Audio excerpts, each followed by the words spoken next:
On a rencontré du monde, puis chacun a donné sa petite idée. Les démarrages, on n'écoute pas les conseils, on est tous pareils.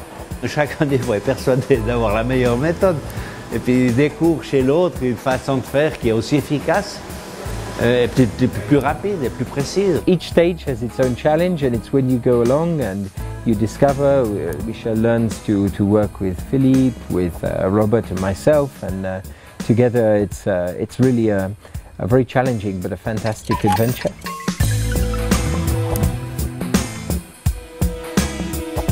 Now going into the phase where he starts to actually machine some elements to understand the techniques. That's where you really start to see the challenges and the difference when you want to make a traditional handmade timepiece completely from scratch.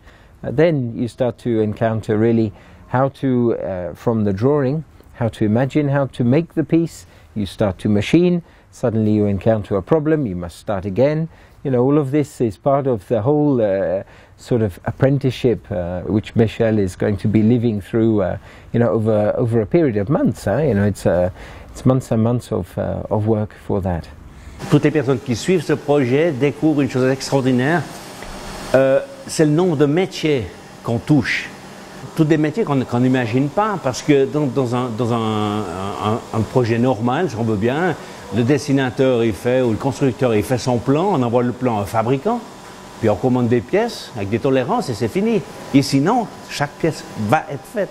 Il y a des procédures à respecter, il faut savoir prendre son temps. Naturellement, on est tous tenus par un problème d'horaire. Mais au-delà de ça, on se rend compte que quelque part, des choses qui paraissent faciles, en DAO, on dessine, ça va vraiment bien. Quand on a la pièce à l'échelle 1, déjà, c'est lilliputien. Et après, d'obtenir une finition. Le plus dur, c'est la finition et les codes. Il faut tâtonner. Et puis demain, on changera de métal, il faudra à nouveau. Donc on est tout le temps en permanence. Et puis peut-être même sur le même métal, entre le début de la tige et la fin, on aura des fois des surprises, il faudra à nouveau réajuster.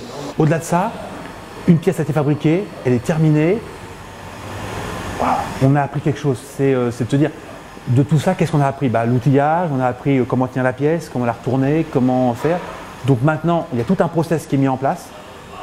Maintenant, on est prêt pour fabriquer vraiment la pièce ultime, celle qui va vraiment être nécessaire pour la montre.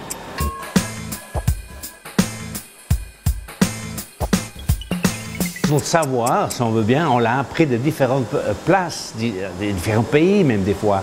Donc on a tous un petit peu nos façons de faire, nos façons de travailler. Et puis c'est à Michel de se dire maintenant, je préfère cette façon-là que cette façon-là, c'est peut-être plus rapide, plus efficace, voilà. On va toujours s'inspirer de ce qu'on a fait précédemment, du moins on met un peu comme une banque de données, on va dire tiens, pour ça je mets ça de côté. Naturellement la pièce est différente, la tenue sera différente, la grandeur sera différente, mais on aura à nouveau peut-être besoin d'un petit peu de la connaissance précédente. In a watchmaking project, if there is no surprise, then there is really a big problem.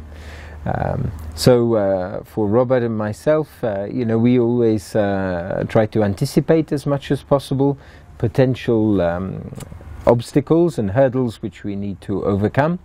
And of course, with the support of Philippe, we have really a strong, extraordinary basis for this type of project and this approach, which is completely new and different.